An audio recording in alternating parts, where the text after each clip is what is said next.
Tarzan ഭാഗം 2. കൊച്ചു ഗോറില്ലയുടെ കൈകൾ അതിനു നേരെ നീണ്ടു. അവൻ അതിനെ കിട്ടിയേ മതിയാകൂ. അവൻ അക്ഷമയോടെ തൻ്റെ മാതാപിതാക്കളെ നോക്കി. പരിസരം മറന്നുറങ്ങുന്ന അവരെ കണ്ട് അവന് ശുണ്ഠി തോന്നി. അവരെ ശല്യപ്പെടുത്തുന്നതിന് പകരം ആ കൊച്ചു ഗോറില്ല സാവധാനം ചിത്രശലഭത്തിൻ്റെ പുറകെ നീങ്ങി. തിളങ്ങുന്ന 2 കണ്ണുകൾ അപ്പോൾ അവനെ നേരിടുന്നുണ്ടായിരുന്നു. അത് സാമ്പറായിരുന്നു. ഗോറില്ല കൂട്ടങ്ങൾക്ക് എന്നും ഭീഷണിയുയർത്തുന്ന പുള്ളിപ്പുലി. സാമ്പാറിൻ്റെ കണ്ണുകൾ തൻ്റെ മേൽ പതിഞ്ഞതറിയാതെ കൊച്ചു ഗോറില്ല പൂമ്പാറ്റയുടെ പിന്നാലെ നീങ്ങി. ഈറോ ഈറോ. തൻ്റെ കുഞ്ഞിൻ്റെ ഉച്ചത്തിലുള്ള കരച്ചിൽ കേട്ട് കാല ഞെട്ടി ഉണർന്നു. നമ്മുടെ കുഞ്ഞ്! ഇത് കേട്ടതും ഒരു ഗർജനത്തോടെ കെർച്ചക്കും ചാടി എണീറ്റു. നിമിഷങ്ങൾക്കുള്ളിൽ തന്നെ വള്ളികളിലാടി അവർ തങ്ങളുടെ പിഞ്ചോമനയുടെ ശബ്ദം കേട്ട ദിക്കിലേക്ക് പാഞ്ഞു. എൻ്റെ പൊന്നേ! ഹൃദയഭേദകമായ ഒരു നിലവിളി അവിടെ ഉയർന്നു. കുഞ്ഞിൻ്റെ ശരീരഭാഗങ്ങളിൽ ചിലത് വഴിയിൽ കിടക്കുന്നു. ചോരയുടെ ഗന്ധം വള്ളിപ്പടർപ്പുകളിലാകെ നിറഞ്ഞിരിക്കുന്നു. നാം താമസിച്ചു പോയി. ഭ്രാന്തമായ അലർച്ചയോടെ കെർച്ചക് വിലപിച്ചു. നമുക്ക് ഇവിടം വിട്ടു പോകാം. കുറച്ചു ദിവസങ്ങൾക്കുള്ളിൽ കാല പറഞ്ഞു. പൊന്നോമനയുടെ വേർപാട് അവൾക്ക് താങ്ങുവാൻ കഴിഞ്ഞിരുന്നില്ല. ശരിയാണ്, കെർച്ചക്കും സമ്മതിച്ചു. വളരെ നാളുകൾക്ക് ശേഷമായിരുന്നു ഇരുവരും എന്തെങ്കിലും ഉരിയാടിയത്. എവിടേക്ക് പോണം? കെർച്ചക്കിൻ്റെ ചോദ്യം. എവിടെയായാലും കുഴപ്പമില്ല, ഇവിടെ നിന്നും അകലെ നീങ്ങണം. കാലായുടെ അഭ്യർത്ഥന അതുമാത്രമായിരുന്നു. തൻ്റെ കുഞ്ഞിൻ്റെ നീറുന്ന ഓർമ്മകളുമായി അവിടെ കഴിയാൻ അവൾക്കാകുമായിരുന്നില്ല. ഇരുവരും തങ്ങളുടെ കൂട്ടരെ വിട്ട് ഏകരായി മറ്റൊരു സ്ഥലത്തേക്ക് നീങ്ങി. ഹേയ്, ശ്രദ്ധിച്ചോ? ഏതോ ഒരു കുഞ്ഞിൻ്റെ രോദനം. കാല അലറി. കെർച്ചക്ക് കാതോർത്തു. ശരിയാണ്, തങ്ങളുടെ കുഞ്ഞിൻ്റെ സ്വരത്തിനോട് ഏകദേശം സമാനമായ സ്വരം. അവർ ശബ്ദം കേട്ട ദിക്കിലേക്ക് കുതിച്ചു. എന്താണ് അവിടെ സംഭവിക്കുന്നതെന്ന് അവർക്ക് മനസ്സിലായില്ല. പക്ഷേ ഒരു കാര്യം അവർക്ക് ഉറപ്പായിരുന്നു. ആർക്കോ ആപത്ത് പിടഞ്ഞിരിക്കുന്നു. ആപത്തിൽപ്പെട്ടവരെ രക്ഷിക്കുക എന്നത് ആൾക്കുരങ്ങുകളെ ആരും പഠിപ്പിക്കേണ്ടതില്ല. വർഗപരമായി തന്നെ അത്തരമൊരു കഴിവ് അവരിലുണ്ട്. നോക്കൂ, ആ മരത്തിൻ്റെ മുകളിൽ നിന്നാണ് ശബ്ദം കേട്ടത്. കാല ഭർത്താവിനോട് പറഞ്ഞു. അവിടെ അതാ ഒരു കുടിൽ. അതെങ്ങനെ അവിടെ വന്നു? നാം അത് മുമ്പ് കണ്ടിട്ടില്ലായിരുന്നുവല്ലോ. കെർച്ചക്ക് അത്ഭുതത്തോടെ പറഞ്ഞു. വരൂ, ചിന്തിച്ചു നിൽക്കുവാൻ സമയമില്ല. കാല ഭർത്താവിൻ്റെ കൈകൾ വലിച്ചതിന് ശേഷം വള്ളികളിലാടി മരത്തിൻ്റെ മുകളിലേക്ക് പാഞ്ഞു കയറി. കെർച്ചക്ക് അവളെ പിന്തുടർന്നു. ക്ഷണനേരം കൊണ്ട് മരത്തിൻ്റെ മുകളിലെത്തി. മരമുകളിലുള്ള കുടിൽ ഏതോ മനുഷ്യർ നിർമ്മിച്ചതാണെന്ന് ആൾക്കുരങ്ങുകൾക്ക് ബോധ്യമായി.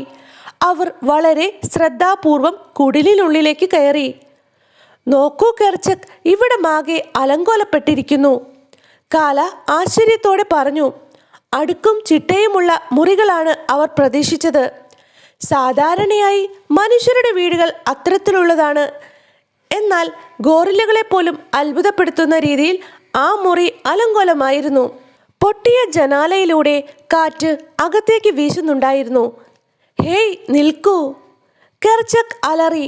അവൻ്റെ വിളി കേട്ട് കാല ഒരു നിമിഷം ഞെട്ടിത്തെറിച്ചു. എന്താണിത്? കെർച്ചക് അന്താളിപ്പോടെ നിലത്തു കിടന്ന വസ്തുവിലേക്ക് കൈ ചൂണ്ടി.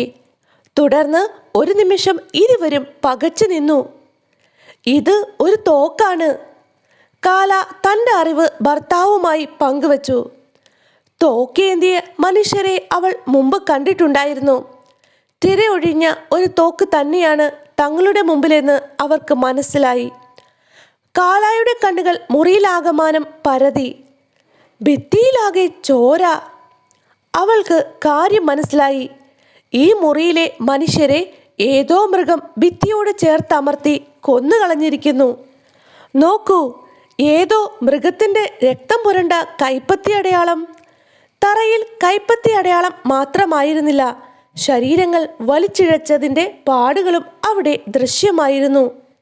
ഹേയ്, ഇതാ ആ കുടുംബത്തിൻ്റെ ചിത്രം. കാലായുടെ കണ്ണുകൾ മനോഹരമായ ഫ്രെയിമിലെ ചിത്രത്തിലുടക്കി. എത്ര സുന്ദര രൂപങ്ങൾ! അവളുടെ മുഖം വിടർന്നു. അതിസുന്ദരിയായ ഒരു യുവതിയും പൗരുഷത്തിന്റെ പ്രതീകമായ ഒരു പുരുഷനും അവരോടൊപ്പമുള്ളത് ആ ദമ്പതിമാരുടെ കുഞ്ഞാണെന്ന് അവൾക്ക് ഉറപ്പായിരുന്നു. പെട്ടെന്ന് ആ മനുഷ്യക്കുരങ്ങുകൾ വിതുമ്പി. നല്ലവരായ ഈ കുടുംബാംഗങ്ങൾ ഏതോ മൃഗങ്ങൾക്ക് ഭക്ഷണമായിരിക്കുന്നു. അക്കാര്യം ഓർമ്മിക്കും തോറും കാല വിങ്ങിപ്പൊട്ടി. നമുക്കിവരെ രക്ഷിക്കുവാൻ കഴിഞ്ഞില്ലല്ലോ. കാലായുടെ ഹൃദയം തേങ്ങി. ngേ ngേ വീണ്ടും ഒരു കരച്ചിൽ ഉയർന്നു. അത് കേട്ട് കാല ഞെട്ടി. ദേ അവിടെ ഒരു കുഞ്ഞ്, അവൾ ഞെട്ടലോടെ കെർച്ചക്കിനോട് പറഞ്ഞു. കെർച്ചക്ക് കുട്ടിയുടെ സമീപത്തേക്ക് ഓടി. താൽക്കാലികമായി ഉണ്ടാക്കിയ ഒരു പിള്ളത്തൊട്ടിലിൽ കിടന്ന് കൈകാലുകളടിച്ച് കരയുകയായിരുന്നു ആ ശിശു. കരഞ്ഞു തളർന്നിരുന്ന അതിൻ്റെ ശബ്ദം വളരെ നേർത്തതായിരുന്നു. എൻ്റെ ദൈവമേ, എൻ്റെ കുഞ്ഞിനെ പോലെ. കാല പരിസരം മറന്ന മട്ടായി. അവളിലെ മാതൃത്വം ഉണർന്നു. അവൾ തൻ്റെ കൈകൾ കൊണ്ട് കുഞ്ഞിനെ മാറോട് ചേർത്തു. രോമകുപ്പായത്തിൻ്റെ ചൂട് ലഭിച്ചിട്ടാണെന്ന് തോന്നുന്നു. ആ കുഞ്ഞ് ഉടനെ തന്നെ കരച്ചിൽ നിർത്തി.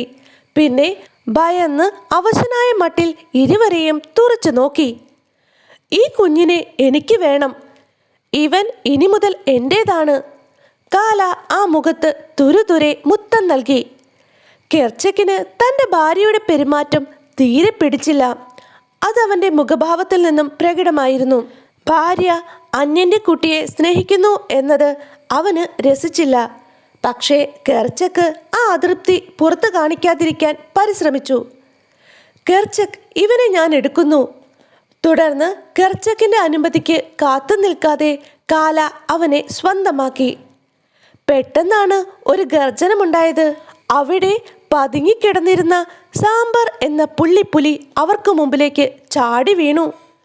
രക്ഷപ്പെടൂ, കെർച്ചക്ക് അലറി. കെർച്ചക്കിൻ്റെ മുന്നറിയിപ്പ് ലഭിക്കുന്നതിന് മുമ്പ് തന്നെ കാല പ്രവർത്തിച്ചു തുടങ്ങിയിരുന്നു.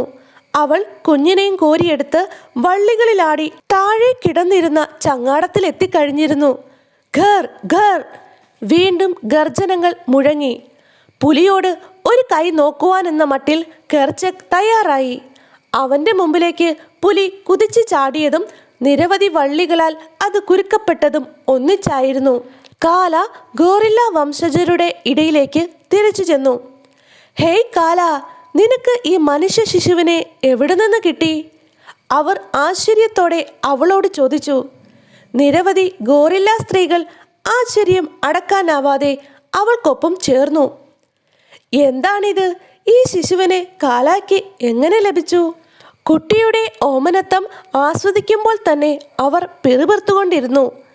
അവൻ തങ്ങളുടെ കുട്ടികളെക്കാൾ 100 മടങ്ങ് സുന്ദരനാണെന്ന കാര്യത്തിൽ അവർക്ക് സംശയമില്ലായിരുന്നു. കാല, നമ്മുടെ വംശത്തിൽപ്പെട്ടവനല്ലാത്ത ഒരു ശിശുവിനെ നാം സംരക്ഷിക്കണമോ? കെർച്ചക്ക് ഇടയ്ക്കിടെ കാലായോട് ചോദിച്ചുകൊണ്ടിരുന്നു.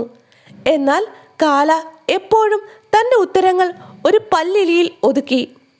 കാലായുടെ മേൽ കെർച്ചക്ക് കൂടുതൽ സമ്മർദ്ദം ചെലുത്താൻ തുടങ്ങി. ആ ശിശുവിനെ നിനക്ക് ഉപേക്ഷിച്ചുകൂടെ? അവൻ വീണ്ടും വീണ്ടും ചോദിച്ചുകൊണ്ടിരുന്നു. സാധ്യമല്ല. അവസാനം കാല തീർത്തു പറഞ്ഞു. നിങ്ങൾ എന്നെ വേണ്ട എന്ന് തീരുമാനിച്ചാൽ പോലും ഞാൻ ഈ ശിശുവിനെ ഉപേക്ഷിക്കുകയില്ല. കാലായുടെ അഭിപ്രായം കേട്ട് കെർച്ചക്ക് ഞെട്ടി. തൻ്റെ പ്രിയതമ ഇത്രയും കടന്നു പറയുമെന്ന് അയാൾ സ്വപ്നത്തിൽ പോലും കരുതിയിരുന്നില്ല. നീ എന്താണ് ഈ പറഞ്ഞത്? അയാൾ ക്രോധനായി. ഞാൻ ഈ ശിശുവിനെ ഉപേക്ഷിക്കുകയില്ല എന്ന് തന്നെ. കാലയ്ക്ക് അതിൽ കൂടുതൽ ഒന്നും തന്നെ പറയാനുണ്ടായിരുന്നില്ല. എങ്കിൽ ഒരു കാര്യം ഞാൻ ഉറപ്പു പറയാം. കെർച്ചക്കിൻ്റെ സ്വരം ഉയർന്നു. അവൻ തന്നെ ഉപേക്ഷിക്കുകയാണെന്ന് കാലായ്ക്ക് തോന്നി. എന്നാലും തൻ്റെ തീരുമാനത്തിൽ അടിയുറച്ചു നിൽക്കുവാൻ തന്നെ അവൾ തീരുമാനിച്ചു. എന്താണ് നിങ്ങൾക്ക് പറയുവാനുള്ളത്? ക്രോധത്തോടെയാണ് കാലായും അപ്രകാരം ചോദിച്ചത്. കാലായുടെ മനസ്സു മാറില്ല എന്ന് കണ്ട കെർച്ചക്ക് അടവ് മാറ്റി. അവൻ തെല്ല് ശാന്തനായി പറഞ്ഞു. ഞാൻ ഈ ശിശുവിനെ എൻ്റെ പുത്രനായി അംഗീകരിക്കില്ല. കാലായ്ക്ക് ഉള്ളിൽ ചിരി പൊട്ടി. അവൾ സന്തോഷത്തോടെ തൻ്റെ ഭർത്താവിനെ നോക്കി. ആ നോട്ടത്തിൽ അയാളോടുള്ള വിധേയത്വവും സ്നേഹവും നിറഞ്ഞു നിന്നിരുന്നു. തുടരും.